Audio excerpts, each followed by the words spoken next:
C'est la première image qui ressort de nos archives quand on recherche le terme coronavirus 2019. Nous sommes le 26 février 2020. L'Agence régionale de santé organise alors une conférence de presse pour parler de celui qu'on appelle encore le coronavirus chinois. La situation n'est pour l'instant pas inquiétante et on ne parle pas encore d'épidémie.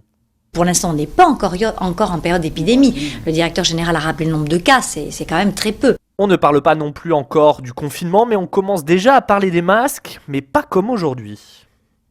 Autre rappel de la part de l'Agence régionale de santé qu'il est inutile de porter des masques si vous n'êtes pas malade. En effet, ces masques empêchent simplement les personnes malades de contaminer. Quelques jours plus tard, le premier cas du virus Covid-19 est détecté dans le 64. Une femme âgée de 53 ans qui revenait du rassemblement religieux de Mulhouse a été détectée positive à ce coronavirus Covid-19. Elle est actuellement hospitalisée au centre hospitalier de Pau. Néanmoins, son état de santé n'est pas inquiétant. Elle a été détectée ce samedi. C'est donc le premier cas confirmé de coronavirus dans les Pyrénées-Atlantiques. Les premières inquiétudes arrivent avec le premier tour des élections municipales, dont le premier tour est maintenu au 15 mars, mais avec l'arrivée des premières mesures sanitaires dans les bureaux de vote. On a donné un petit peu des petites astuces, notamment sur la gestion de la queue, sur le nombre de personnes qui rentrent, sur le positionnement de l'isoloir, sur la façon dont éventuellement on peut assurer une bonne gestion de la liste d'hébergement. Par exemple pour les stylos, chacun peut apporter son stylo, à condition qu'il soit avec une encre bleue ou noire indélébile. Et puis on a aussi donc bien sûr la possibilité de se laver les mains avec du savon. Donc pour les bureaux de vote, notamment qui sont dans des écoles, voilà, on peut indiquer assez facilement les lecteurs où il y a un bureau de vote pour se laver les mains après avoir voté. Et puis la mise à disposition de gel hydroalcoolique aussi. Voilà. C'est un ensemble de règles de bon sens qui permettra à l'élection de se tenir dans un climat serein et apaisé. Le même jour, les clubs sportifs s'inquiètent de la possible suspension de leur championnat, comme ici, à l'Élan Béarnais. L'idée générale, c'est de se tenir informé. C'est à chaque heure, de toute façon, on a des informations qui arrivent. Et ensuite, c'est prendre la posture par rapport aux informations que l'on a. C'est-à-dire qu'à cette heure-ci, on joue le match contre l'Asvel. On joue avec une jauge à 1000 personnes. Et on doit se préparer comme si le match avait lieu. Donc la difficulté, c'est surtout de donner cet état d'esprit à l'ensemble de l'équipe. Après, quand les informations changeront, bien entendu, on adoptera une autre posture. Quelques heures plus tard, le couperet tomba. La Jeep Elite, comme le reste des championnats professionnels, sont suspendus. Au lendemain des annonces du président de la République sur la fermeture des établissements scolaires, l'ambiance s'est détendue en reportage et la situation encore sous contrôle dans le département. La préfecture des Pyrénées-Atlantiques nous a indiqué 5 nouveaux cas détectés dans le département ce soir, tous identifiés au Pays Basque français. 13 cas donc recensés dans les Pyrénées-Atlantiques ce soir. Dans les supermarchés, les images sont dingues. Les gens se ruent dans les rayons pour faire des réserves à l'approche d'un possible confinement. Le 14 mars, on jette un dernier regard sur les terrasses alors que le Premier ministre Édouard Philippe annonce la fermeture des établissements recevant du public. Les Palois profitent alors de leur dernier moment de liberté. Les bars, les restaurants palois qui ont appris il y a un petit peu moins d'une heure la fermeture à partir de minuit de leur établissement jusqu'à nouvel ordre. Alors vous le voyez peut-être juste derrière moi, quelques bars sur le boulevard des Pyrénées, un lieu normalement hautement fréquenté de Pau qui ont les terrasses vides. Certains clients qui ont préféré quitter prématurément leurs établissements. 24 heures plus tard, le premier tour des élections municipales se déroule dans une ambiance particulière.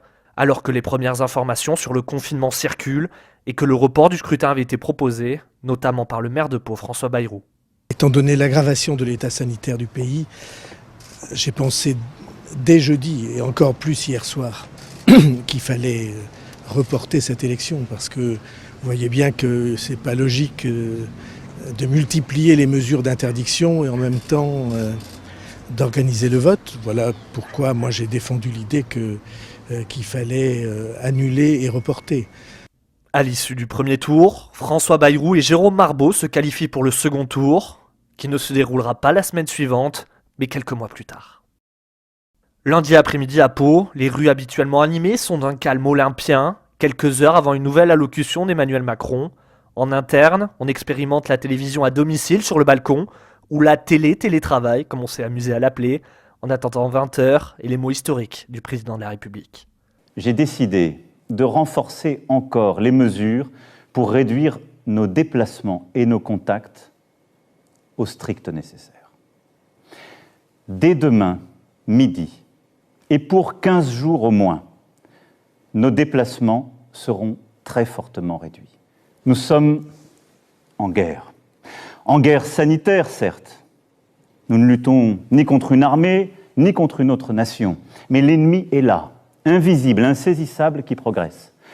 Et cela requiert notre mobilisation générale. Mardi 17 mars 2020, il est midi. La France se confine pour la première fois.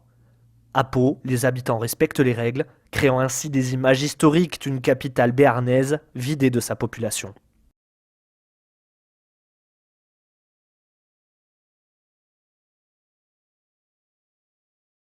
Les forces de l'ordre sont également mobilisées pour contrôler que chaque personne à l'extérieur possède un document qu'on a toujours dans nos poches aujourd'hui, un an après, l'attestation. Il y a effectivement une quinzaine de patrouilles dans Pau, une dizaine dans le Grand Bayonne. Les gendarmes, eux, ont mobilisé près de 150 personnes. Mais il y a en fait 320 gendarmes qui sont sur le terrain. Alors les 170 autres, ils ont d'autres objectifs, mais ils sont aussi chargés d'être vigilants s'ils croisent une voiture et un piéton qui ne seraient pas autorisés à se déplacer. Ce premier confinement durera 55 jours, avec des images marquantes comme les applaudissements quotidiens pour les personnels en première ligne, ou encore les transferts de patients du Grand Est au centre hospitalier de Pau avant la délivrance, le 11 mai au matin.